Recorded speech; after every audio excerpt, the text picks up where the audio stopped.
யார் இந்த ஐவர்? இவர்கள் யார்? மிகப்பெரிய கேள்வி. அழகான தன்னுடைய வார்த்தைகளால் வலம் வந்த இந்த ஐவர் யார்? ஷைலா மேரி, எழுத்தாளர், தன்னம்பிக்கை பேச்சாளர், காவல்துறையிலே இதுவரை 4 போலீஸ் மெடல்ஸ், காவலர் விருதுகள், 62 பண கேஷ் அவார்ட்ஸ், மிகச்சிறந்த சான்றிதழ்கள், ஒரு அருமையான நூல் ஆசிரியை ஷைலா மேரி. அவரை வருக என்று இந்த நிகழ்ச்சியில் பாராட்டி அளிக்கின்றோம். அவரை தொடர்ந்து பேசுகிறவர் யார்? இந்த பக்கம் என்னுடைய வலது பக்கம் கபிலா விசாலாட்சி, ஒரு கண்டென்ட் டெவலப்பர், கம்யூனிகேட்டர், கிரியேட்டர், தங்க மங்கை, கோல்டு மெடலிஸ்ட். தன்னுடைய சாதனை என்பது படிப்பில் மட்டுமல்ல, இன்று உலகெங்கும் பேசி வருகின்ற அருமையான ஒரு பட்டிமன்ற பேச்சாளர் கபில விசாலாட்சி திருச்சியிலிருந்து வந்திருக்கிறார். அவரை வருக என்று வரவேற்கின்றோம். அவரை தொடர்ந்து ஒரு பொழிவு கிருஷ்ண பரமாத்மா எங்கிருந்தோ இந்த அரங்கிலே எதிரொலித்த ஒரு பதிவு. அந்த பதிவின் சொந்தக்காரர் யார்? மிகச்சிறந்த ஆன்மீக வர்ணனையாளர், பட்டிமன்ற பேச்சாளர், திருப்பூர் தந்த தெய்வ விளக்கு, தெய்வ நாயகி. அவரை வருக என்று வரவேற்கின்றோம். உன்னுடைய பதிவுகள் என்ன? ஆனால் என்னுடைய பதிவுகள், நான் ஒரு பின்னி கோவையில் இருந்து அழகாக வந்திருக்கிறேன். இந்த கோவையில் நாங்கள் கொண்டு வந்த பல செய்திகள் தொழில் அகங்கள் மட்டுமல்ல, கவிதைகளால், காற்றின் உரைநடைகளால், எங்களுடைய எழிலகங்கள் தான் என்று பௌசியா பானு, மிகச்சிறந்த பட்டிமன்ற பேச்சாளர், தன்னம்பிக்கை பேச்சாளர், அவரை வருக என்று வரவேற்கின்றோம் பாராட்டி. 2015 தமிழக அரசினுடைய மிகச்சிறந்த சிறுகதை என்ற அருமையான ஒரு நூல், அந்த நூலினுடைய ஆசிரியை சற்றேறக்குரிய 14க்கும் அதிகமான நூல்களை படைத்து இன்று ஆரணியில் தரணியே போற்றும் விதமாக தன்னுடைய எழுத்து பணியாலும் மாணவர்களின் கல்வி பணியாலும் மின்னி வருபவர் தான் பவித்ரா நந்தகுமார். அவரை வருகை என்று வரவேற்கின்றோம். இந்த 5 பேருடைய பதிவுகளை கேட்டபோது இவர்கள் அத்தனை பேரும் 5 கண்டங்களில் உள்ள மிகச்சிறந்த சிகரங்கள் என்றால், இந்த சிகரங்களை வாழ்த்துகின்ற எவரெஸ்ட், உலகின் மிக உயர்ந்த சிகரம் யார்? கேள்வி. அன்று ஒரு சைக்கிள் லோட்மேன் சேவக பாண்டியன் ராஜபாளையம், பாஞ்சாலி அம்மா ஒரு மில் தொழிலாளி. இந்த இருவரின் கனவு கோபுரத்தில் இன்று உயர்ந்து நிற்கின்ற மிகச்சிறந்த பேச்சாளர், 2000க்கும் அதிகமான பட்டிமன்றங்கள், இன்று உலகம் பாராட்டுகின்ற அனைவரும் எளிதில் புரிந்து கொள்ளக்கூடிய அரிய கருத்துக்களை தொடர்ந்து வலியுறுத்தி பேசி வருகின்ற அந்த கரிசல் காட்டு குயில், கரிசல் காட்டு காரி, அவர்தான் கவிதா ஜவஹர். இந்த மங்கையர்கரசினுடைய சிறப்பு, மிகச்சிறந்த தன்னம்பிக்கை பேச்சாளர்கள், தன்னம்பிக்கையால் உயர்ந்தவர்கள். இவர்கள் என்ன சொல்ல வருகிறார்கள்? ஒவ்வொருவரும் அவருக்குள்ளே ஏற்படக்கூடிய ஒரு மிகப்பெரிய பலம், பாலம் என்னவென்றால், உனக்குள்ளே இருப்பது என்ன? நீயே முளைப்பாய், நீயே முளைப்பாய் என்கின்ற அருமையான கவிதை நூலுக்காக பல ஆயிரம் பரிசுகளை அள்ளி குவித்த அந்த நூலின் சொந்தக்காரர். பட்டிமன்றம் தானே பேசுவார், நூல் எழுதுவாரா? ஒரு சிலர் கேள்வி. ஆனால் பலர் பாராட்டி மகிழ்ந்த அந்த நீயே முளைப்பாய் அந்த நூலின் ஆசிரியர், அவர் என்ன சொல்றார் கேட்கலாமா? வணக்கம் மேடம். வணக்கம்.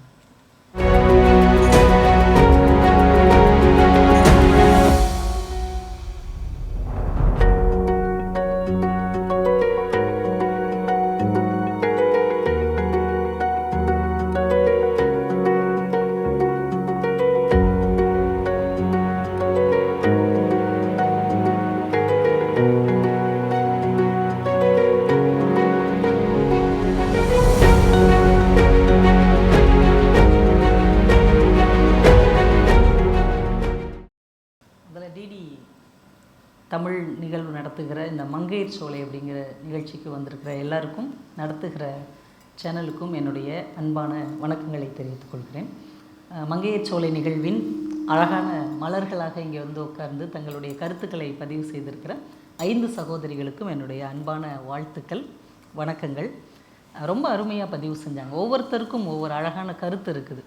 இந்த சாதனைகளின் சரித்திரம், அடுத்து வருகிறவர்களுக்கான வழித்தடம் அப்படிங்கிற வார்த்தையே எனக்கு என்ன காமிச்சிருக்கு அப்படின்னா, ஷைலா மேரி சென்னையிலேருந்து வந்திருக்கிறாங்க, தெய்வநாயகி திருப்பூர்லேருந்து வந்திருக்கிறாங்க, பவித்ரா மேடம் ஆரணியிலேருந்து வந்திருக்கிறாங்க, பௌசிகா அவர்கள் வந்து கோயம்புத்தூர்ல இருந்தும், நம்ம கபிலா திருச்சியில இருந்தும், நான் ராஜபாளையம் அப்படிங்கிற ஒரு ஊர்லேருந்து வந்திருக்கிறேன். ஒவ்வொருத்தங்களும் வந்த வழித்தடம் வேற, ஆனால் வந்து சேர்ந்த இடம் சாதனைகளின் சரித்திரம் அப்படிங்கிற ஒரு கடலில் எல்லாரும் வந்து ஐக்கியமாக இருக்கிறோம். இந்த தலைப்புக்கே ரொம்ப பொருத்தமாக இருக்குது.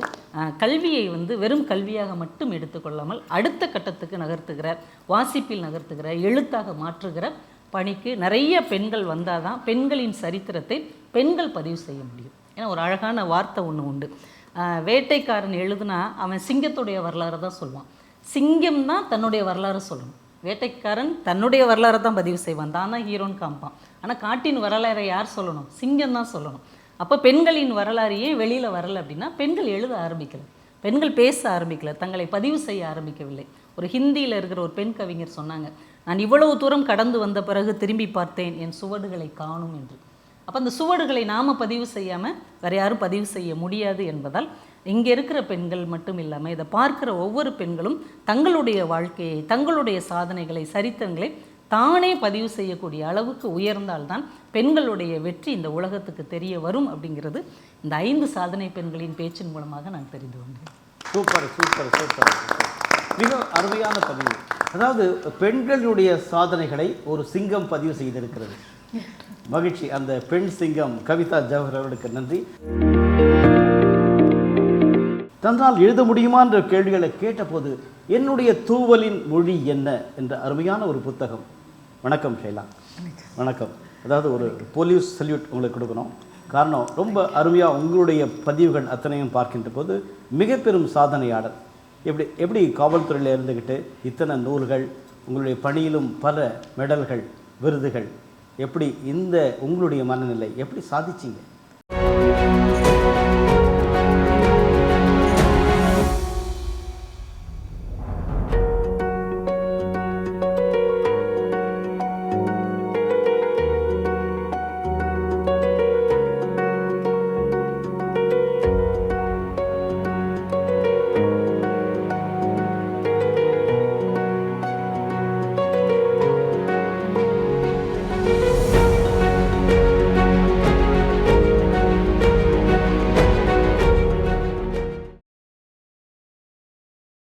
அதாவது மற்ற துறையினர் சந்திப்பது எதுவென்றால் மனிதர்களை சந்திப்பார்கள், மனிதர்களின் தேவைகளை சந்திப்பார்கள், மாணவர்களை சந்திப்பார்கள், அத்தியாவசிய பொருட்களை சந்திப்பார்கள், அவ்வளவுதான். ஆனால் காவல்துறையில் இருப்பவர்கள் சந்திப்பது எதுவென்றால் கொலைகள், அகோர கொலைகள், கொள்ளைகள், கோர கொள்ளைகள், தற்கொலைகள், பெண்களுக்கு எதிரான வன்கொடுமைகள், பாலியல் வன்புணர்வு கொடுமைகள், சிறு பிள்ளைகளை சீரழித்தல், விபத்துகள், கோர விபத்துகள், உயிர் சேத விபத்துகள், வாகன சேத விபத்துகள், உடற் உறுப்புகள் சேத விபத்துகள், வருத்தங்களுக்கு உள்ளானவர்கள், குற்றங்களை செய்பவர்கள், குற்றங்களை செய்ய தூண்டுபவர்கள், ஏமாற்றங்கள், ஏமாளிகள், ஏமாற்றுபவர்கள், இவ்வாறாக சந்திப்பதை விட வழி பாதுகாவல், கைதி பாதுகாவல், பிரமுகர் பாதுகாவல், கைதிகள், பிடியாணைகள், குற்றப்பத்திரிகைகள், இவ்வாறாக ஏமாற்றங்கள், ஓலங்கள், புலம்பல்கள், இதுதான் எங்களுடைய காவல்துறையிலே வந்து இருக்கும். இது நாங்கள் சந்திப்பது அத்தனையும் இதுதான், புலம்பல்கள், ஏமாற்றம். சந்திப்பது அத்தனை என்ற போது சாதிப்பது இத்தனை என்ன அந்த அளவுக்கு வந்திருக்கு இல்லைங்களா? அந்த பதிவு பார்த்து பார்த்து இறுகிய மனது இதனையே கேட்டு கேட்டு கண்டு கண்டு சலிப்பு தட்டாமல் கண்களில் கருணை கொண்டு மனதில் இரக்கம் வைத்து பணியாற்றும் காவல்துறையில் இருந்து கொண்டு இதனை சாதிக்க வேண்டும் என்று ஏன் எண்ணுகிறேன் என்றால், மற்றவரை போல் நாமும் சாதிக்க வேண்டும். இந்த துறையில் போனாலும் எதையுமே திங்க் பண்ண முடியாது. மற்றதிலிருந்து இந்த மாதிரி ஒரு அவலங்களை பார்க்கும்போது நாம் மற்ற சிந்தனைகள் நமக்கு எழாது. ஆனாலும் இத்தனை சிந்தனைகள் எழ வேண்டும், எழுத வேண்டும் என என் இரவுகளை பகலாக்கித்தான் நான் அதை படைத்தேன். நன்றி, வாழ்த்துக்கள். உங்களுடைய ஒரு அந்த தூவலின் மொழி இல்லையா, அதை பற்றி? என் தூவலின் மொழி 2015ஆம் ஆண்டில் என்னுடைய 18 டைரியும் தண்ணியில் போயிடுச்சு. அப்போ நினைச்சேன், இனிமேல் எழுதும்போதே ஒரு பதிவு பண்ணிடணும் அப்படின்னு சொல்லிட்டு என் தூவலின் மொழியின் முதல் கவிதை புத்தகம் சகோதரி அவர்கள் எனக்கு அணிந்துரை எழுதி கொடுத்துருக்காங்க அந்த புத்தகத்தில். நன்றி சகோதரி. அடுத்தது புதினங்கள். அதே போல் அதில் ஒரு வித்தியாசமான சிந்தனை. அப்போ அவங்க சொன்ன மாதிரி இந்த பெண்களுடைய வேகம் இருக்கு இல்லையா, அந்த வேகத்தை உங்களுடைய கவிதையில் படித்தோம். அதாவது ஒரு தீப்பொறிக்குள் ஒரு நீர்த்துளி என்ற தலைப்பிட்ட ஒரு அருமையான நூல். இந்த நூல்கள் வந்து உங்களுடைய லைஃப்பில் நீங்கள் சந்திக்கிறவங்களை பற்றி எழுதுறீங்களா, இல்லை வந்து எல்லாமே கற்பனையா? சந்திப்பதும் என் காவல்துறையில் நான் சந்தித்த விடயங்கள், நான் சந்தித்த மனிதர்கள், அந்த கருத்துக்களோடு சேர்ந்து ஒன்றிணைத்தும் என்னுடைய தாயார் என்னுடைய பெற்றோர்கள் இருக்கிறாருங்களே அந்த காலகட்டத்தில் வந்தது கற்பனை எல்லாம் சேர்த்து. கண்டிப்பாக. ஏன்னா உங்களுடைய நந்தவனத்தில் நுழைந்த நரிகள் அந்த மாதிரி தலைப்பை பார்க்கின்ற போதே கண்டிப்பாக பெண்ணியத்தை நோக்கிய ஒரு கேள்வியத்தான் இருக்கும். அதே மாதிரி இப்போ அடுத்து வர வந்த நிலவெல்லாம் வானம் இப்படிப்பட்ட படைப்புகள், பாராட்டுகள். ஏன்னா ஒரு எழுத்து துறையில் மின்னுகின்றவர். இப்போ நான் நம்ம சிறப்பு விருந்தினர்கிட்ட கேட்குறேன், இவங்களை நான் அழைத்த போது, இவர்களை நான் அழைக்கிறேன் அப்படின்னு உங்ககிட்ட தொலைபேசியில் தெரிவித்த போது, அவங்களை எனக்கு ஏற்கனவே தெரியுமே, அவங்கள பற்றி உங்களுக்கு தெரியாத செய்தி ஒன்று சொல்லட்டுமா அப்படின்னு எங்கிட்ட தொலைபேசியில் சொன்னீங்க. அது ஏதோ ஒரு அவங்க வெற்றி பெற்ற செய்தின்னு நினைக்கிறேன். அது என்ன செய்தி? எனக்கு ரொம்ப ஆச்சரியம் என்ன அப்படின்னா, லத்தி ஏந்திய கைகளில் எழுதுகோள் ஏந்திய ஒரு காரிகை அவங்க. இப்போ வந்து அவங்க மைக் பிடிச்சும் பேச ஆரம்பிச்சிட்டாங்க. சமீபத்தில் படைப்பு அப்படின்னு ஒரு அருமையான ஒரு குழுமம் இருக்குது. இல்லை, அவங்க கண்டிப்பாக உண்மைக்கும் நேர்மைக்கும் உழைக்கிறவங்க, அதனால் மைக் பிடிச்சி தான் பேசி ஆகணும். அவங்க அது பேனாமையிலே அவங்க காமிக்கிறாங்க. படைப்புன்னு உலகளாவிய பெண்களுக்கான ஒரு போட்டி நடந்தது, மாண்புமிகு மகளிர் அப்படிங்கிற ஒரு போட்டியில் உலகம் முழுக்க இருக்கிற எல்லா பெண்களும் கலந்துக்கிட்டாங்க. அதில் ஷைலா மேரி அவர்கள் முதல் பரிசு வாங்கியிருக்கிறாங்க. அடுத்த மாத இறுதியில் தான் அவங்க அதுக்கான அவார்டு வாங்குறாங்க. அதை தேர்வு செய்த தேர்வுக்குழு உறுப்பினர்களில் நம்ம கபிலா விசாலாட்சியும் ஒருத்தங்க, அவங்கள தேர்வு செஞ்சவங்க. பாராட்டுகள், பாராட்டுகள். அதாவது ஒரு பெண் தனக்கான நேரம் இல்லை அப்படின்ற ஒரு சூழல், அந்த பணியில், ஒரு காவல்துறை பணியில் இருக்கின்ற போது, அதாவது 24 மணி நேரம் எப்போ வேணால் நான் போனேங்க டியூட்டியை. நான் இந்த நிகழ்ச்சியை கூப்பிடும்போது கூட நேற்று என்ன சொன்னீங்கன்னா, ஐயா இன்றைக்கி வந்து ஒரு பெரிய விபத்து, அதில் முழுதும் நான் அந்த தகவலில் இங்கே உட்காந்துட்ருக்கேன், நாளைக்கு வர முடியுமான்னு தெரியலன்ற அளவுக்கான சூழலை சொல்லி, ஆனால் இருந்தாலும் நேரத்தில் கடமையை முடித்து வந்த உங்களை பாராட்டுகின்றோம். ஒரு குழந்தை பேச ஆரம்பிக்கும் போது இது அம்மா அப்பா இதெல்லாம் அப்படி சொல்லுமா அப்படின்னு சொல்லிட்டு திருப்பூரில் இருக்கிற மிகச்சிறந்த ஒரு பேச்சாளர், வர்ணனையாளர் திரு ராமகிருஷ்ணன், இவங்க அப்பா, அவர் வந்து தன்னுடைய பதிவில் சொல்லியிருக்காரு, என் குழந்தை வந்து அம்மா அப்பா அது மாதிரி சில வார்த்தைகள்லாம் அப்படி பேசணும்னு பார்த்தா எடுத்த உடனே முதல் நாளே போய் ஒரு மேடையில் பட்டிமன்றம் பேச ஆரம்பிச்சு. ஒரு குழந்தையாக இருக்கும்போது பட்டிமன்றம் பேசி வளர்ந்து வளர்ந்து ஒவ்வொரு நிலையிலும் தன்முனை பேச்சாளராக பல பரிசுகளை அள்ளி குவித்தவர் தான். அவரை நம்ம பாராட்டி மகிழ்கின்றோம். தெய்வநாயகிட்ட நம்ம பேச போகிறோம். தெய்வநாயகி பற்றி சொன்னோன்னா மிகச்சிறந்த ஒரு ஆன்மீக பேச்சாளர், வர்ணனையாளர். அதே போல் இந்த கூனம்பாடி கல்யாணபுரி மடாலயம் அவங்க வழங்கின மிகச்சிறந்த ஒரு செந்தமிழ் மணிமாலா என்ற விருதினை பெற்றவர். உங்களை பற்றி இந்த அறிமுகம் இன்னும் நிறைய இருக்குது, இருந்தாலும் உங்களை நீங்கள் பேசணும் அப்படின்றதுக்காக இப்போ உங்கள்கிட்ட கேட்குறேன். நீங்கள் இந்த துறையில் உங்கள் அப்பாவால் தான் வந்திருக்கீங்கன்றத பதிவு தெரியும். ஆனால் அப்பா சொன்னால் கேட்கணுமா அப்படின்னு நிறைய பிள்ளைகள் இருக்கிற காலத்தில் உங்களுடைய பதிவுகள், வாழ்க்கை எப்படி நீங்கள் அழகாக எவ்வளோ மென்னி வருகிறீர்கள்?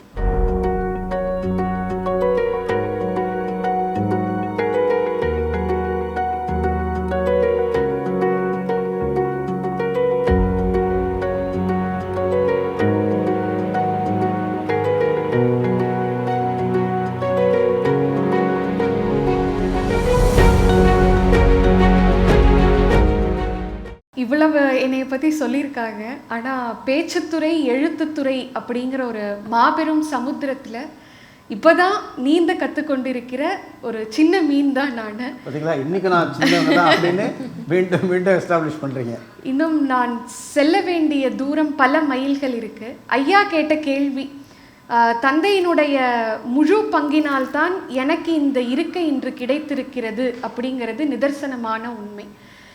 இந்த பேச்சுத்துறைக்கு நான் வந்திருக்கேங்கிறது ஒரு சின்ன ஒரு சுவாரஸ்யமான நிகழ்ச்சி. எப்படியாவது பேசுறதுக்கு நமக்கு ஏதாவது 2 இலக்கிய மன்றபத்தில் ஒரு சீட்டு வாங்கிடணுங்கிறது தான் 6ஆம் கிளாஸில் எனக்கு ஒரு பெரிய கோலாக இருந்தது. ஆங்கில இலக்கிய மன்றத்தில் சேர்றதுக்காக ஒரு சின்ன போட்டி வச்சுருந்தாங்க. 200-300 ஸ்டூடெண்ட்ஸ் உட்காந்துருக்கையில் ஒரு யார் வேணாலும் வந்து ஒரு 2 நிமிஷம் என்ன தலைப்பில் வேணாலும் ஆங்கிலத்தில் பேசுனா உங்களுக்கு மன்றத்தில் சீட்டு அப்படி. ஒரு 5 நிமிஷம் யாரும் கூப்பிட்டு பார்த்துட்டே இருந்தாங்க, யாருமே வரல. 6th ஸ்டாண்டர்ட் தானே, பெருசாக பயம்லாம் இல்லை. கூப்பிட்டே இருக்காங்க, யாரும் போகல, நான் போகிறேன் அப்படின்னு சொல்லி போய் பேசினேன். அதுதான் முதல் மேடையாக அமைந்தது. அதை பாராட்டி ஆங்கில மன்றத்தில் எனக்கு அங்கே சீட்டு கிடைக்கல. ஆனால் என்னுடைய தமிழ் ஆசிரியை வந்து நீ பேசுகிற கருத்துக்கள் எல்லாம் தாண்டி முன்னே முதல் ஆளாக வந்து நின்ன இல்லையா, அந்த தைரியம்தான் மேடை பேச்சுக்கான முதல் படி. அதனால் நீ கண்டிப்பாக எல்லா பேச்சு போட்டிகள்லையும் சேரணும்னு சொல்லி அவர்களுடைய பெயர் திருமதி சரோஜினி. ஏன்னா 6th ஸ்டாண்டர்ட்லேருந்து 12ஆம் வகுப்பு நிறைவுறும் வரையிலே அவங்க வந்து என்னை பேச்சு போட்டிக்கு அனுப்பி வைத்தார்கள். தந்தையினுடைய பங்குன்னு சொல்லல, அவர் தான் என்னுடைய குரு. 9வது வகுப்பு வரை பள்ளியில் ஆசிரியர்கள் சொல்வது தந்தையார் சொல்வதுன்னு பேச்சு போட்டியில் பங்கிட்டு வந்தாச்சு. இப்போது 9வது படிக்கையில் தந்தையார் சொன்னாங்க ஒரு வாசகம் என்றுமே என் நினைவில் இருப்பது, கட்டி கொடுத்த சோறும் சொல்லி கொடுத்த சொல்லும் ரொம்ப நாளைக்கு வராதுமா, நீயா படித்து எப்போ மேடை பேசுகிறாயோ அப்போதான் உனக்கான பேச்சுத்துறையிலுடைய உனக்கான இடம் கிடைக்கும்னு சொல்லி 3 புத்தகங்கள், வள்ளுவருடைய திருக்குறள், பாரதியார் கவிதைகள், கல்கியினுடைய சிவகாமியின் சபதம், இந்த 3 புத்தகங்களையும் பரிசாக கொடுத்து இன்று முதல் நீயே படித்து மேடை ஏற வேண்டும் அப்படின்னு சொல்லி எனக்கு அவர்கள் தந்தையாகவும் குருவாகவும் இருந்து அமைத்து கொடுத்த இந்த ஒரு பயணத்தினுடைய தொடக்கம் இன்று சிறிதளவு கொஞ்சம் நன்றாக செய்து கொண்டிருக்கிறேன். இன்னைக்கு மிகப்பெரிய மேடைகளில் ரொம்ப அருமையாக மின்னி வருகிறீர்கள். அனைவரும் கரவொலி எழுப்பி உங்களை நாங்கள் பாராட்டி வருகின்றோம்.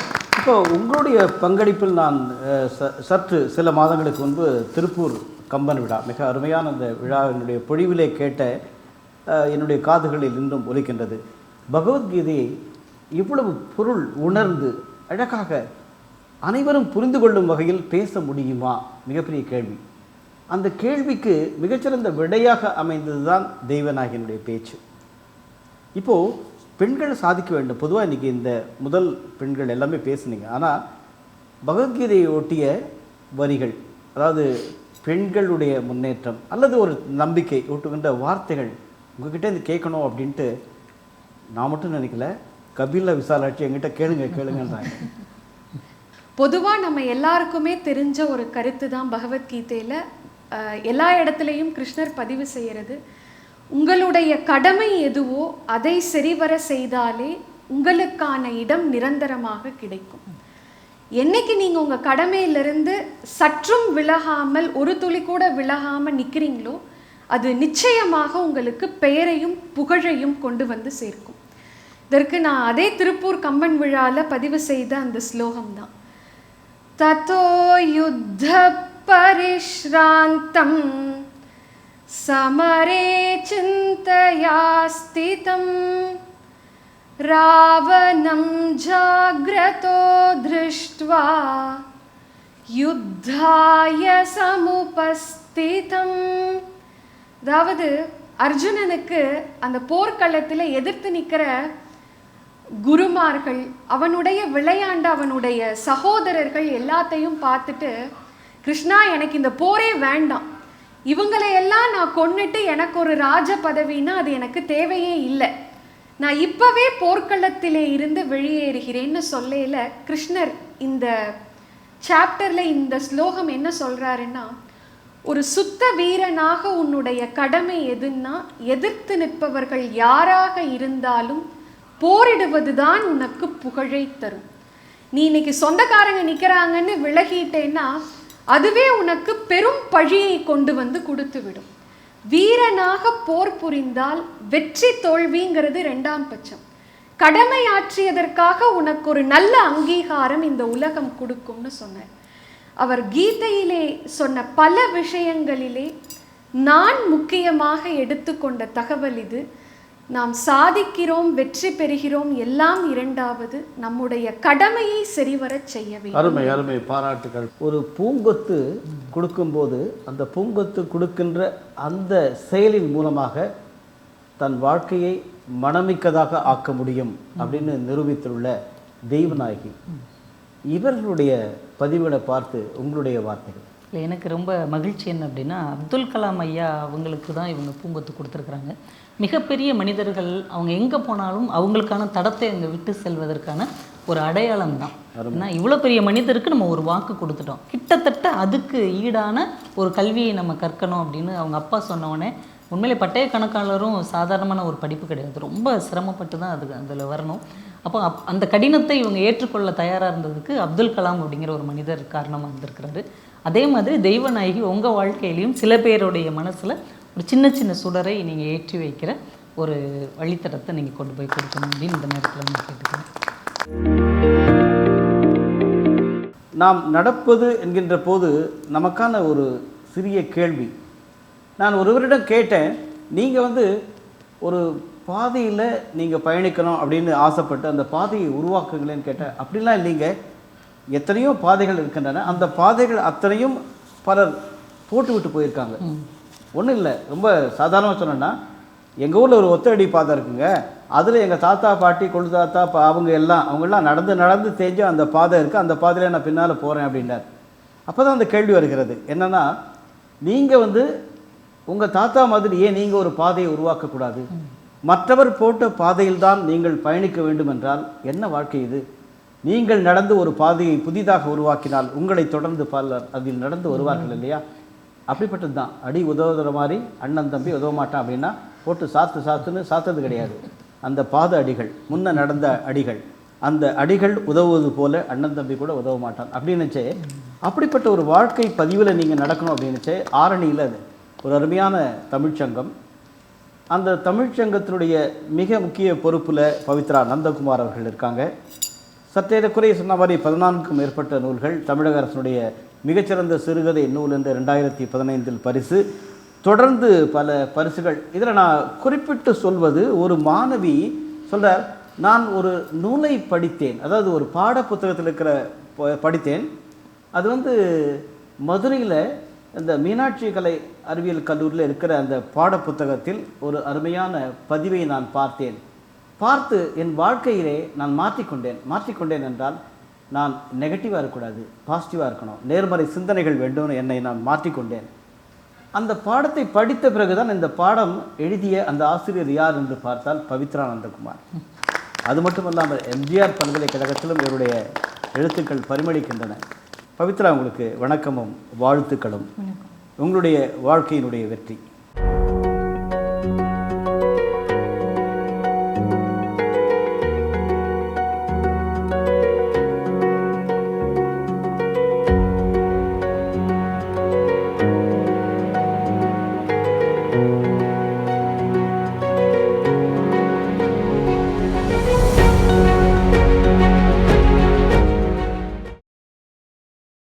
இன்றைக்கி நான் ஒரு எழுத்தாளராகவும் ஆசிரியராகவும் இருக்கிறேன்னா, இந்த பாதை ரொம்ப கடினமான பாதையாக இருந்தது.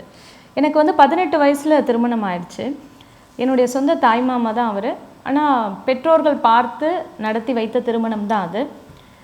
அப்போது எங்கள் குடும்பம் எப்படின்னா, எழுத படிக்க தெரிஞ்சால் போதும் அப்படிங்கிற மாதிரி. எங்கள் ஆயா வீட்டுக்கு, அதாவது அம்மா வீட்டுக்கு கடிதம் எழுத தெரியுமா, கடிதாசி எழுத தெரியுமா, போதும். அங்கேருந்து வர கடிதத்தை நீ படிக்க தெரியுமா, போதும், அவ்வளோ இருந்தால் போதும், அந்த மாதிரி தான் இருந்தாங்க. அதாவது பெண் பிள்ளைகளை ஒரு பயம் காரணம். அவங்க பெண்களை வெளியுலகத்துக்கு வேலைக்குன்னு அனுப்புகிற பழக்கம் கிடையாது. அந்த மாதிரி ஒரு குடும்ப சூழ்நிலை இருந்தது. அந்த சூழ்நிலையிலே இருந்ததுனால அவங்க அந்த மாதிரி இருந்தாங்க. அப்போது எனக்கு என்ன எப்படின்னா, படிக்கணும்னு ரொம்ப ஆசை இருந்தது. அந்த 18 வயசு ஆகிடுச்சு, திருமணம் ஆகிடுச்சு. இதுக்கப்புறம் நம்ம குடும்ப சூழ்நிலையும் இந்த மாதிரி இருக்குது, நம்ம என்ன பண்ண போகிறோம் அப்படின்ற மாதிரி ஒரு நமக்கு என் மேலே ஒரு பெரிய ஒரு எப்படி சொல்கிறது, கஷ்டமாக இருந்தது.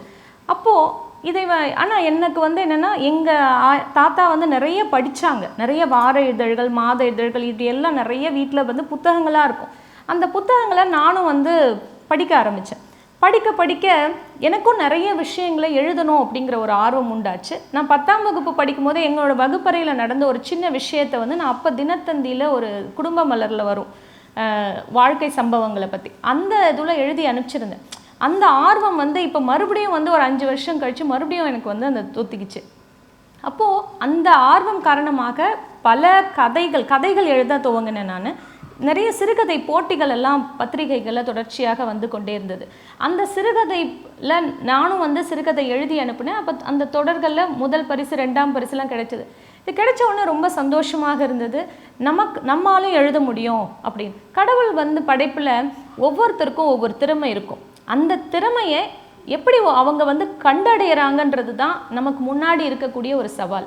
அப்படி என்னுடைய திறமையை வந்து இந்த இடத்த வந்து நான் மீண்டும் நீங்கள் சொல்லணும்னு விரும்புகிறேன். அதாவது அந்த திறமையை தான் உணர்வது, அப்படி தான் உணர்வது எப்படி அப்படின்ற ஒரு, ஏன்னா நம்ம ஒன்று சொல்கிறோம், அந்த திறமையை தான் உணர வேண்டும் அப்படின்ற ஒரு வார்த்தையோட தான் எப்படி உணர்வது, எப்படி பவித்ரானந்தகுமார் அதை உணர்ந்தார், அதுதான் இப்போ உங்ககிட்ட கேட்குற கேள்வி. அதாவது பத்திரிகைகளில் வந்து நிறைய கதைகளும் எழுதி அனுப்பும். என்னுடைய எழுத்து வந்து பிரசுரமானது. அப்போது இது சரியான விதத்தில் போய் சேர்ந்ததுன்னா, அதாவது எந்த ரெக்கமெண்டேஷன் அந்த மாதிரி எதுவுமே இல்லை.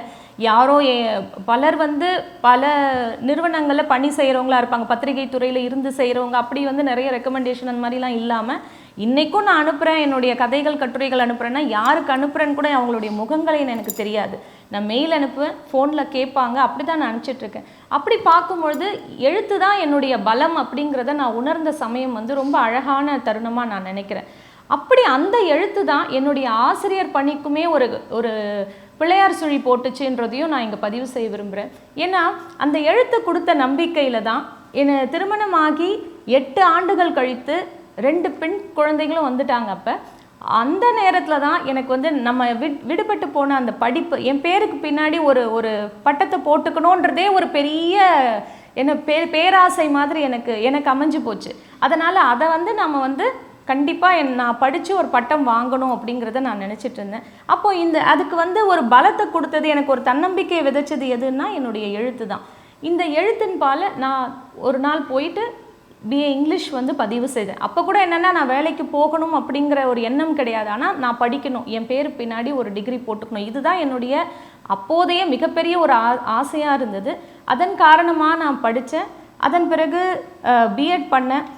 அதுவும் ஒரு ஆக்சிடெண்ட்டாக தான் பிஎட் பண்ணுறதும் அமைஞ்சது. ஆனால் அதை ஒரு எக்ஸாம் எழுதினோடனே, டெட் எக்ஸாம் எழுதினோடனே எனக்கு வந்து அரசு பணியும் கிடைச்சிது.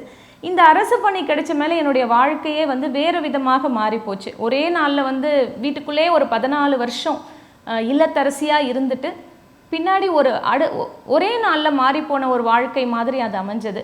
அது கூட என்னுடைய எழுத்தையும், நான் அப்போ வந்து பள்ளி ஆசிரியர் ஆகிறதுக்கு முன்னாடியே ஒரு எழுத்தாளராகவும் ஒரு நூலாசிரியராகவும் நான் ஆகியிருந்தேன். அந்த ஒரு 15 வருஷம் ட்ராவல் பண்ணியிருந்தேன். அப்போது நூலாசிரியராகவும் எழுத்தாளராகவும் ஒரு பள்ளி ஆசிரியராகவும் ஒன்றாகவே பணி செய்யக்கூடிய ஒரு சூழ்நிலை அமைந்தது. ஸோ இதுக்கு எல்லாமே காரணம் என்னென்னா, அந்த நேரத்தில் எனக்கு ஒரு தன்னம்பிக்கை, இந்த மாதிரியான ஒரு சாதித்த பெண்களுடைய ஒரு வாழ்க்கை. அப்புறம் ஒரு புத்தகத்தை ஒரு நாள் வாசித்தேன். அந்த புத்தகத்தில் ஒரே ஒரு பக்கத்தில் ஒரு சாதனையாளர் பெண்மணியினுடைய ஒரு வாழ்க்கை, அவங்களுடைய வாழ்க்கை குறிப்புகள் இருந்தது. அந்த வாழ்க்கை குறிப்பை படித்த பிறகு எனக்கு அன்றைக்கே வந்து உடனே நம்ம படிக்கணும் அப்படிங்கிற மாதிரியான சூழ்நிலை என்னுடைய மனம் வந்து மாறிடுச்சு. ஆக இந்த மாதிரியான ஒரு விஷயங்கள் எல்லாம் எப்படி கிடைக்கும்னா, ஏற்கனவே ஒரு சாதனை, ஒரு வழித்தடம் போட்டிருக்காங்கன்னு சொன்னீங்க, ஒரு பாதை அமைச்சிருக்காங்கன்னு, அந்த பாதையில் நாம் போகாமல் ஒரு புதிய பாதையை நாமளே வகுத்தா என்ன அப்படிங்கிற மாதிரி ஒரு எண்ணம் தோன்றும் போது அதை என்னால் செயல்பட முடிஞ்சது. அந்த பாதையில் இன்றைக்கி எழுத்துத்துறையில் 14 புத்தகங்களை தாண்டி இன்றைக்கி வந்து 2 ஆன்மீக தொடர்கள் எழுதிட்டுருக்கிறேன். சொல்ல சொல்ல இனிக்குதடா அப்படின்ட்டு தினமலரில் ஒரு தொடர் நிறைய படிச்சிருப்பாங்கன்னு நல்ல வாசகர்களிடையே ஒரு பெரிய வரவேற்பை பெற்றிருக்கக்கூடிய ஒரு தொடராகவும் அமைஞ்சிருக்குது. இது ரொம்ப மகிழ்ச்சியாக இருக்குது. அதாவது உங்களுடைய பதிவை தொடர்ந்து சொல்லிக்கொண்டே வருகின்ற போது ஒரு பெண் தன்னுடைய வாழ்க்கையில் முடங்கி கிடக்காமல் முன்னேற முடியும் என்கின்ற ஒரு அழகான பதிவு. இவர்களுடைய பதிவை அப்படி பார்க்குறீங்க? ஒரு அழகான சொல்லாடல் ஒன்று உண்டு. உங்கள் குழந்தைகளை படித்த ஆசிரியரிடம் ஒப்படைக்காதீர்கள், படிக்கின்ற ஆசிரியரிடம் ஒப்படையுங்கள். அருமை.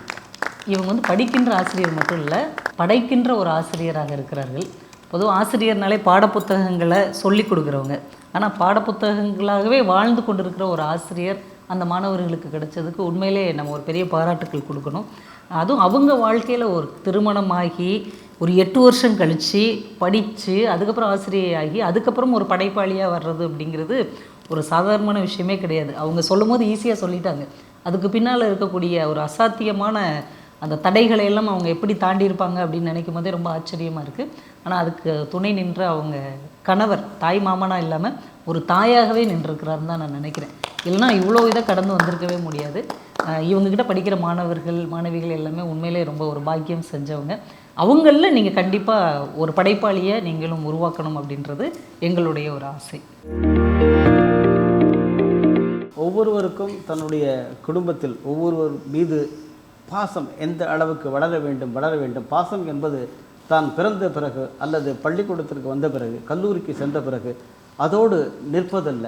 ஒரு மனிதன் என்பவன் தன்னுடைய வாழ்க்கையில் இத்தனை வயசு வரையும் தான் வளருவாங்க. அதுக்கப்புறம் என்னுடைய கை வளராது, நீளமாக போகாது. அதுக்கப்புறம் என்னுடைய கால் வளராது, விரல்கள் வளர மாட்டா.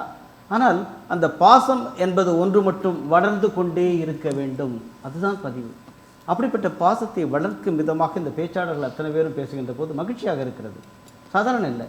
அதனால தான் இன்னொரு அப்பா பேராசிரியர் பட்டிமன்ற உலகினுடைய மிக பெரும் தலைவர் நடுவர் திரு சாலமன் பாப்பையா அவர்கள் தன்னுடைய அடுத்த தலைமுறைகளை பற்றி பேசுகின்ற போது இதோ ஒரு நம்பிக்கை நட்சத்திரம் என்று என் அன்புக்குரிய பேராசிரியர் சாலமன் பாப்பையா அவர்கள் பல மேடைகளில் எனக்கு நிறைய கற்றுக் கொடுத்தவர். அவருடைய பதிவில் வளர்ந்து வருகின்ற அடுத்த தலைமுறையில் மிகச்சிறந்த பேச்சாளர் என்று கவிதா ஜவஹர் அவருடைய பேரை சொல்லியிருக்காங்க. கண்டிப்பாக. ஏன்னா மூத்த பேச்சாளர்கள் திருமதி பாரதி பாஸ்கர், திரு ராஜா அவர்கள், பட்டிமன்றம் ராஜா அவர்கள், இவர்கள்லாம் இவர்களுடைய பங்களிப்பில் வளர்ந்தவர்கள் ஏராளமான பேர். இன்றைக்கி உலகெங்கும் தமிழ் மறக்கப்படுகிறது என்கின்ற ஒரு குற்றச்சாட்டை தகர்க்கும் விதமாக பட்டிமன்றங்கள் தமிழை வாழ வைக்கின்றன. பட்டிமன்றங்களை கேட்க உலகெங்கும் மக்கள் வருகிறார்கள். அந்த பதிவை இங்கே சொல்வதற்கான காரணம், நீங்கள் அத்தனை பேரும் பேச்சாளர்கள். உங்களால் தமிழ் வளர்கிறது, மக்கள் வாழ்கிறார்கள், வாழ்க்கை வளம் பெறுகிறது. அப்படி வளம் பெறுகின்ற வாழ்க்கையின் பதிவாக நான் ஒரு அருமையான ஒரு பதிவாக நான் சொல்லுவது, நான் ஒரு MBA படித்தேன். முதல்ல ஒரு இன்ஜினியர், MBA படிச்சுட்டேன். அதில் ஒரு கோல்டு மெடல் வாங்கியிருக்கேன். வாழ்க்கையில் உயர்ந்துக்கிட்டே வரேன் அப்படின்னுச்சே தமிழ் என்னை வாழ வைக்கும் என்று நேஷனல் இன்ஸ்டிடியூட் ஆஃப் டெக்னாலஜி அதில் ஒரு மிகச்சிறந்த பங்கேற்பாளராக ஒரு பரிமளித்த கோல்டன் குயின், அந்த அளவுக்கு ஒரு தங்க தாரகையாக தொடர்ந்து மின்னி வருகின்ற கபிலா விசாலாட்சி உங்களை வணங்குகிறேன், வாழ்த்துகிறேன். உங்களுடைய பதிவுகள் இந்த பயணத்தை நோக்கி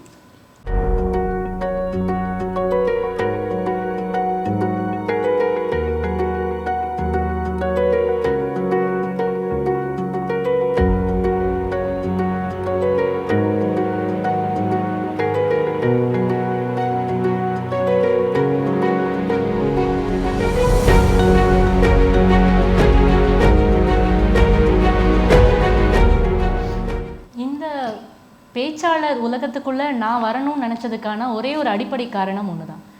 ஏன்னா நான் திருமணத்துக்கு முன்னாடி நான் பார்த்து வளர்ந்த உலகம் வேறு. என்னுடைய அம்மா பேராசிரியர், அதனால் நான் பெண்களை பார்த்தது வேறு. ஆனால் திருமணத்துக்கு அப்புறம் ஒரு 8 ஆண்டுகளாக என்னுடைய வீட்டில் என்னுடைய மாமியாரை பார்க்கும் பொழுதெல்லாம் அவங்களுக்கு அவ்வளோ திறமை இருக்கும், அவ்வளோ நல்லா பேசுவாங்க, அந்த காலத்திலே படிச்சிருக்காங்க. ஆனால் இன்றைக்கி அவங்க அந்த குடும்பத்தை விட்டு வெளியிலே வரல. அவங்கள பொறுத்த வரைக்கும் அவங்களுக்கு பிள்ளை தான் உலகம், கணவர் தான் உலகம், அந்த குடும்பம் தான் உலகம். மாமியாரை பாராட்டும் மருமகள். இப்போ அவங்கள பார்க்கும் பொழுது இந்த மாதிரி பல பெண்கள் திறமை இருந்தாலும் கூட குடும்பத்துக்குள்ளேயே சிக்கிக்கிட்டாங்களோ அப்படிங்கிற ஒரு ஏக்கம் எனக்கு இருந்தது. இப்போ ராஜானா யாரும் நம்ம ஒருத்தரை கூப்பிட்டு கேட்டோம் அப்படின்னா அவங்க அந்த நாட்டினுடைய அரசன்னு சொல்லுவாங்க. அவரையே கூப்பிட்டு ராணினா யாருன்னு கேட்டால் எல்லாருமே ராஜாவின் மனைவி தான் சொல்லுவோமே தவிர இந்த நாட்டினுடைய அரசி ஆள்பவள்னு யாருமே சொல்கிறது கிடையாது. இப்போ பெண்களை பற்றின ஒரு பார்வையே ரொம்ப குறுகிய வட்டத்துக்குள்ளேயே போயிடுச்சு.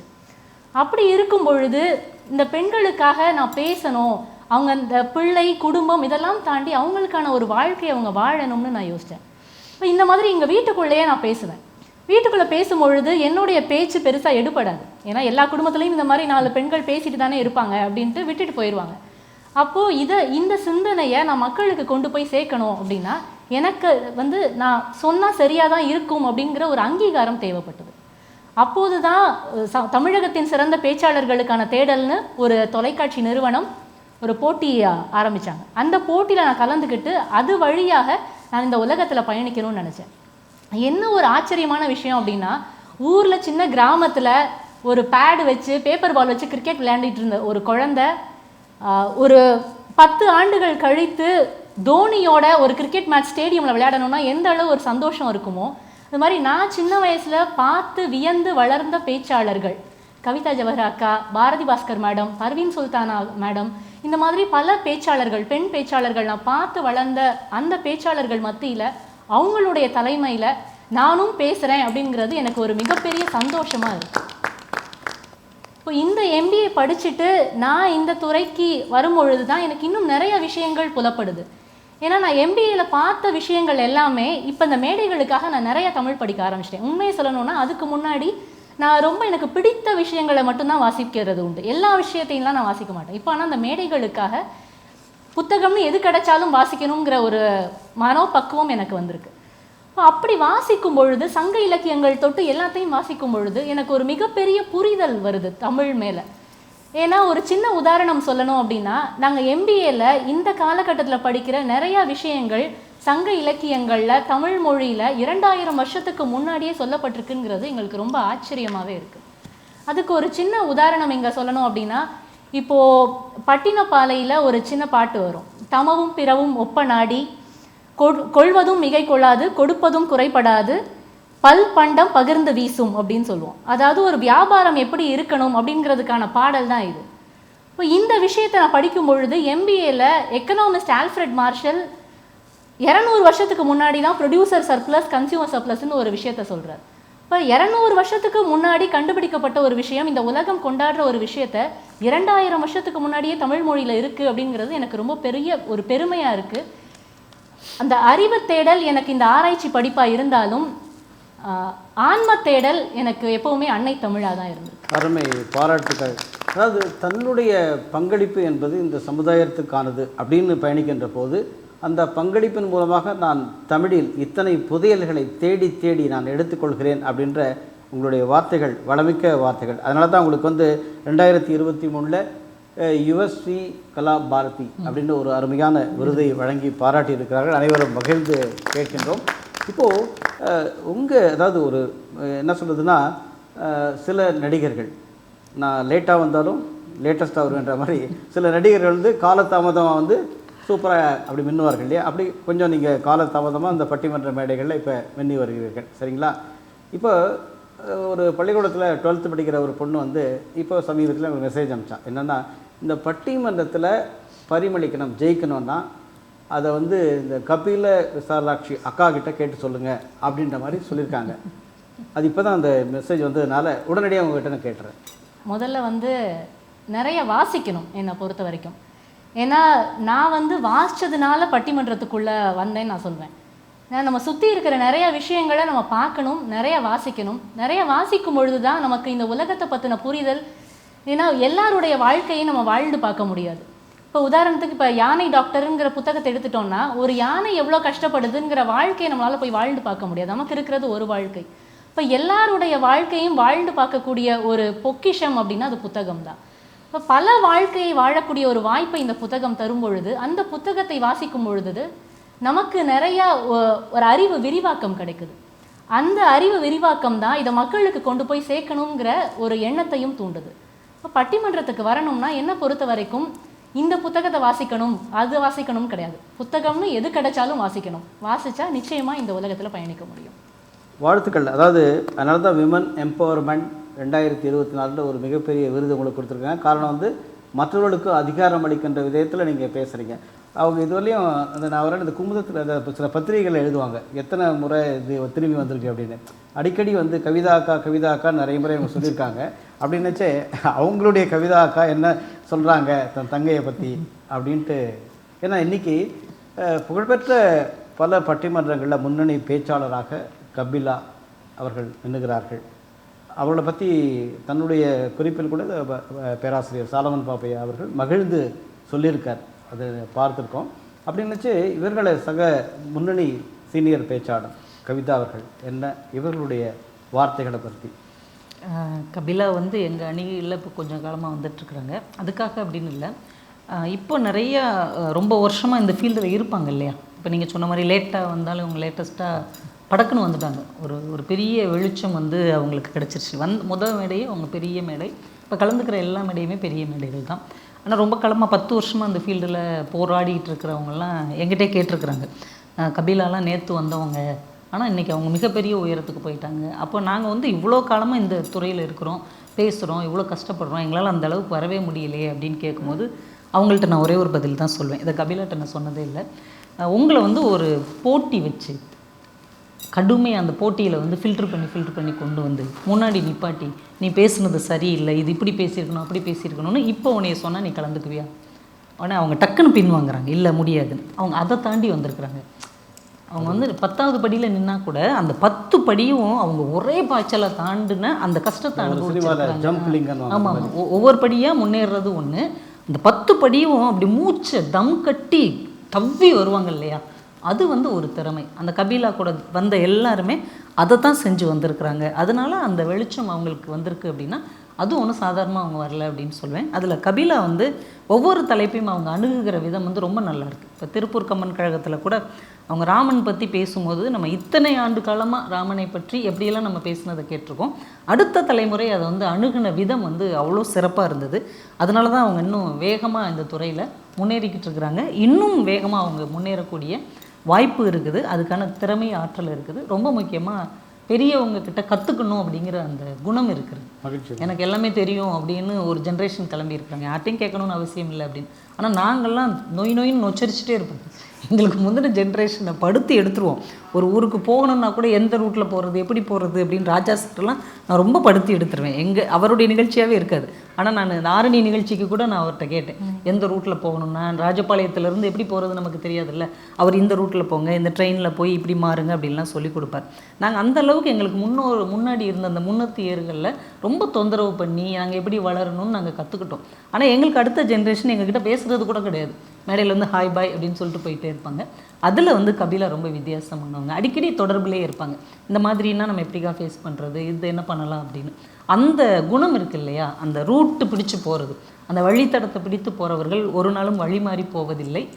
அவங்க அந்த ரூட்டில் கரெக்டாக போயிட்டுருக்குறாங்க. வாழ்த்துக்கள்.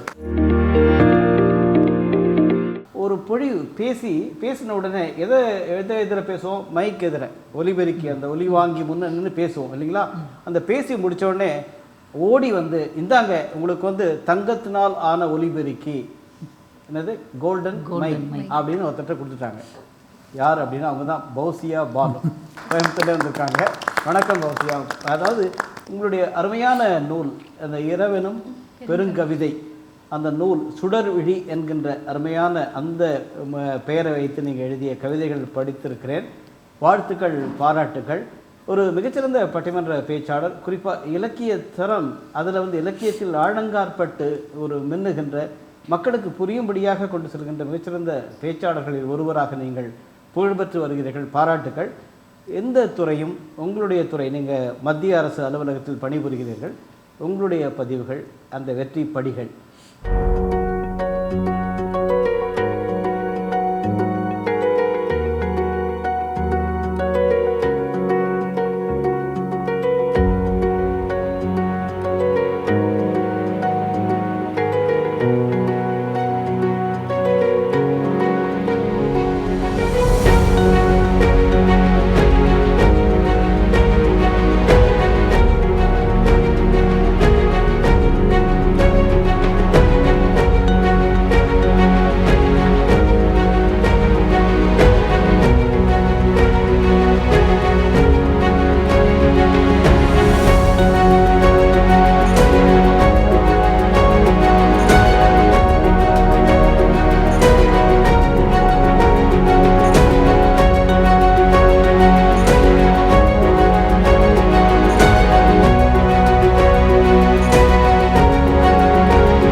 பேச தொடங்கிட்டேன். ஆனால் 8ஆம் வகுப்பு படிக்கும்போது அம்மா என்கிட்ட ஒரு கேள்வி கேட்டாங்க. என்ன கேள்வின்னா, நீ எந்த துறையை தேர்ந்தெடுத்திருந்தாலும் எனக்கு பயம் இல்லை, ஆனால் பேச்சை தேர்ந்தெடுக்கும் போது நீ சொற்களை பயன்படுத்துகிற, சொற்கள் மாதிரியான ஆயுதம் எதுவுமே கிடையாது, ஒருத்தனை பேசியும் கொள்ளலாம் பேசாமையும் கொள்ளலாம், சொல் தேர்ந்தெடுக்கிறதுங்கிறது ரொம்ப சவாலானது, அதற்கான வாசிப்பும் புரிதலும் இல்லாமல் இந்த துறையை நீ தேர்ந்தெடுத்துடவே கூடாது அப்படின்னு அம்மா சொன்னாங்க. அப்படி என்னதான் இந்த சொற்களில் இருக்குன்னு தேடி ஆரம்பித்த வாசிப்பு தான் என்னுடைய பேச்சுக்கான பயணம். அவங்களுக்கு 18 வயதில் திருமணமானதாக சொன்னாங்க. எனக்கு 17 வயதிலேயே திருமணம் ஆயிடுச்சு. 12ஆம் வகுப்பு முடித்த உடனேயே திருமணம் ஆயிடுச்சு. ஒரு பேச்சு போட்டிக்கு தலைப்பு கொடுத்த உடனே அம்மா வந்துட்டு என்கிட்ட ஒரு 5, 6ஆம் வகுப்பு வரைக்கும் தான் எழுதி கொடுத்தாங்க. அதுக்கப்புறம் என்ன சொல்லிடுவாங்க அப்படின்னா, நான் என்ன புத்தகத்தை எடுக்கணும்னு சொல்கிறேன், அதை போய் நூலகத்தில் எடுத்துகிட்டு வந்து நீயே தயார் செய்துக்கன்னு சொல்லுவாங்க. 6ஆம் வகுப்பு 7ஆம் வகுப்பில் தொடங்கின அப்படி தொடங்கின பயணத்தில் பாரதியையும் பெரியாரையும் கம்பனையும் படித்து வந்துக்கிட்டு இருந்த ஒரு குழந்தைக்கு 17 வயதில் திருமணம் அப்படிங்கிறது ஏற்றுக்கொள்ள முடியாமல் இருந்தது. அப்புறம் இவங்களுக்கு இன்ஜினியராகவே விருப்பம் இல்லைன்னாங்க. எனக்கு இன்ஜினியராக தான் விருப்பம் கிடச்சிது. ஆனால் பெண் என்கின்ற ஒரே காரணத்தினால படிக்கவே அனுமதிக்கலை. இன்ஜினியரிங் போகக்கூடாது அப்படின்னு சொல்லிட்டாங்க. அந்த சமூக சூழல் அப்படி இருந்தது. ஆனால் மிக தெளிவாக இருந்தேன், படிச்சுடணும். அப்போது 17 முடிஞ்சு டிப்ளமோ ஃபார்மசி சேர்ந்து திருமணத்திற்கு பிறகு சேர்ந்தேன். கணவர் மிக்க உறுதுணையாக இருந்தார். சேர்ந்து படிக்கும்போது எல்லாரும் கேட்டாங்க, படிச்சிட முடியுமா? இன்னொன்று, இஸ்லாமிய சமுதாயத்திலேருந்து நீ வர, எப்போ வேணாலும் படிப்பை நிப்பாட்டக்கூடிய சூழல் இருக்குது, படிச்சிட முடியுமான்னு கேட்கும்போது அந்த கேள்வி எனக்கு சவாலாக எடுத்துக்கிட்டேன். நான் அப்போது டிப்ளமோ ஃபார்மசி முடிக்கும்போது நான் யூனிவர்சிட்டி ரேங்க் ஹோல்டராக வெளியில் வந்தேன். பிஎஸ்சி, எம்எஸ்சி, பிஎட் எல்லாமே அதுக்கப்புறம் நான் படித்தேன். இன்னும் அப்போது போட்டித் தேர்வுகள் எழுதணுங்கிற எண்ணம் எனக்குள்ளே வந்தது. ஏன்னா பொதுவாக பெண்கள் பேசுகிறத கேட்குறத விடவும் ஒரு உயர்ந்த இடத்துல இருந்து ஒரு பெண் பேசும்போது, இல்லை ஒரு பதவியிலிருந்து பேசும்போது கொஞ்சமாக பேசினாலும் இந்த உலகம் உற்று கேட்க ஆரம்பித்தது. அப்போ நம்ம பேசணும் அப்படிங்கிற எண்ணத்துக்காக நான் அந்த துறையை தேர்ந்தெடுத்தேன். ஏதாவது ஒரு இடத்துல நம்ம உட்காரணும் அப்படின்னு. நான் போட்டித் தேர்வுகள் எழுதும்போது நான் எம்எஸ்சி தொலைதூர கல்வியில் படிச்சுக்கிட்டு இருந்தேன். பிஎட் ரெகுலரில் படிச்சுக்கிட்டு இருந்தேன். 3 வயது பெண் குழந்தை எனக்கு இருந்தது. அப்போ தான் நான் போட்டித் தேர்வு எழுதி முதல் முறையிலேயே தேர்வாகி உள்ளே போனேன்.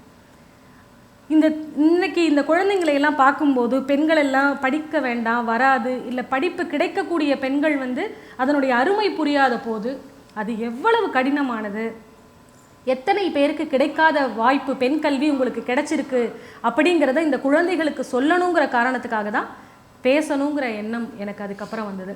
இப்போவும் சொற்கள் இல்லாமல் வாழவே முடியாது. சொற்கள் இல்லாமல் உங்களால் வாழ்க்கையில் ஒரு சூழலை அணுக முடியாது, வெற்றி பெற முடியாது அப்படிங்கிறது என்னுடைய எண்ணம். நீங்கள் பூபாலனுடைய கவிதைகள் சொன்னதுனால எனக்கு மிக பிடித்தமான பூபாலனுடைய கவிதைகள், நான் அதை அப்பப்போ நினச்சிக்குவேன்.